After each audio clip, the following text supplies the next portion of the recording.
Again मेरे YouTube channel Mathematica में सभी लोगों का स्वागत है। मैं इसके पहले NCERT exemplar class 10th math का 11.2 के फर्स्ट 10 क्वेश्चंस को एक्सप्लेन कर दिया था। अब यह क्वेश्चंस 11th है और इसको मैं प्रोसीड कर रहा हूं। Is the area of largest circle that can be drawn inside a rectangle of a centimeter and breadth b centimeter. A is greater than b is pi b square centimeter square y. तो A B C D देखिए figure में A B C D एक rectangle है और जिसके अंतर्गत एक circle बनाया गया है और इसका साइड दिया है length a centimetre and B and breadth b centimetre. ये लेंथ है और ये ब्रेथ है। If length a centimetre and breadth b centimetre तो लार्जेस्ट सर्किल, यह पॉइंट आप नोट करें, largest circle inside a rectangle of diameter equal to the breadth of rectangle that is b। मतलब जो इसमें लार्जेस्ट सर्किल बनेगा उसका डायमीटर इसके ब्रेथ के इक्वल होगा। ये आपको नोटेबल पॉइंट है और इसी के आधार पे यह प्रश्न सॉल्व होगा। तो यहां से लेकर largest circle inside a rectangle is of diameter equal to breadth of rectangle that is B.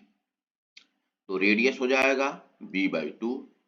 तो area of circle pi r square के फार्मूले से pi into B square by 4।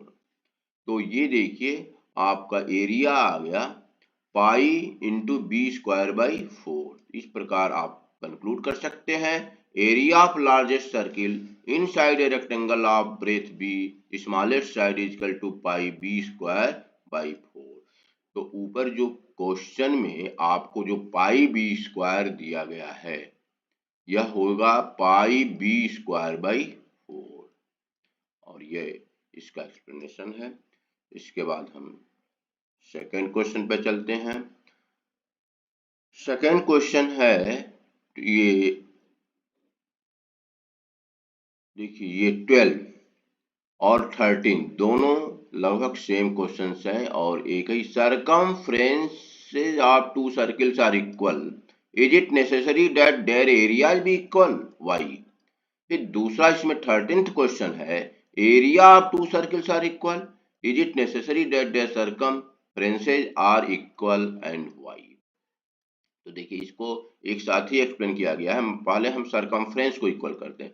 If सर्कमफ्रेंसेज are equal means अगर दो circle है, इसका radius r1 है, इसका रेडियस r2 है, तो इसका अगर सर्कमफ्रेंस इक्वल होगा तो 2 पाई r की फार्मूले से 2 pi r1 equal to 2 pi r2, 2 pi cancel हो जाएगा, r1 इक्वल टू r2 और therefore r1 square equal to r2 square. ये अगर r1 इक्वल टू r2 है तो r1 square equal to r2 square.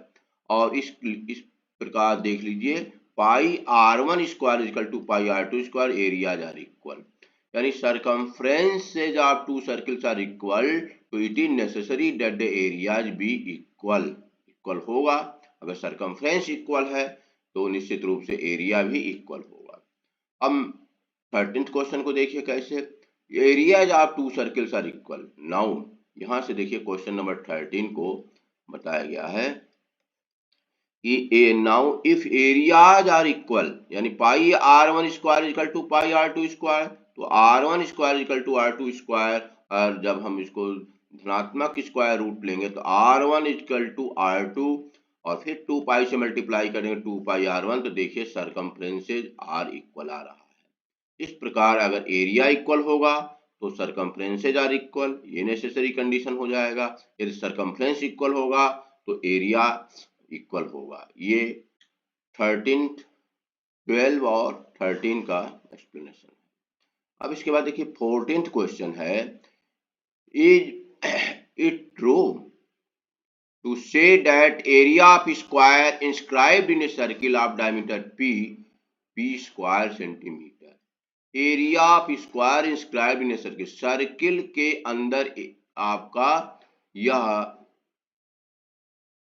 Square बना हुआ है और सर्किल का डायमीटर दिया हुआ है p। तो ये देखिए डायमीटर सर्किल का इस तरीके से। तो यहाँ कई इसके पहले भी मैं एक्सप्लेन कर चुका हूं कि यदि सर्किल के अंदर कोई स्क्वायर बनता है तो सर्किल का डायमीटर स्क्वायर के डायगोनल के इक्वल होगा।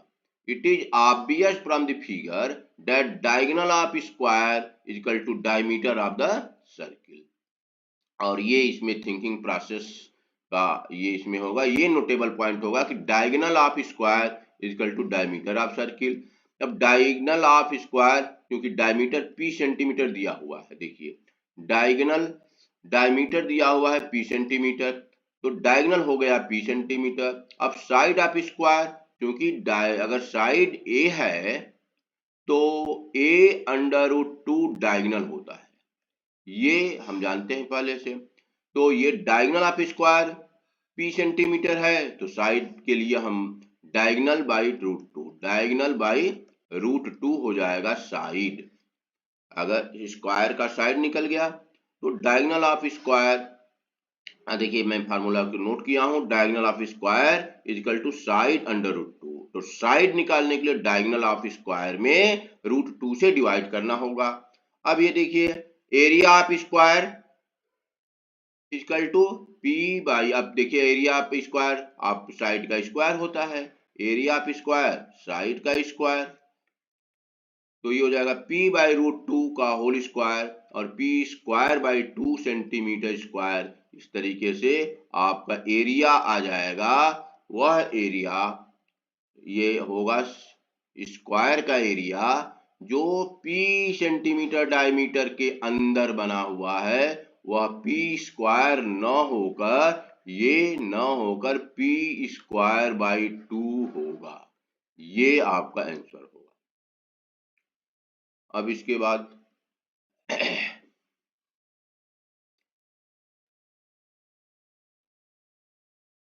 तो ये आपका 11.2 के सभी क्वेश्चन 14th क्वेश्चन ये था और सभी 14 क्वेश्चन को सॉल्व किया गया। इसके पहले मैं 10 क्वेश्चन को सॉल्व कर दिया था। तो इस प्रकार 11.1 और 11.2 ये समाप्त होता है। अब इसके बाद मैं अगले वीडियोज में 11.3 से शुरू करूंगा। Thank you very much. आप मेरे चैनल को लाइक करें, शेयर करें, सब्सक्राइब करें। निश्चित रूप से आप लाभान्वित होंगे।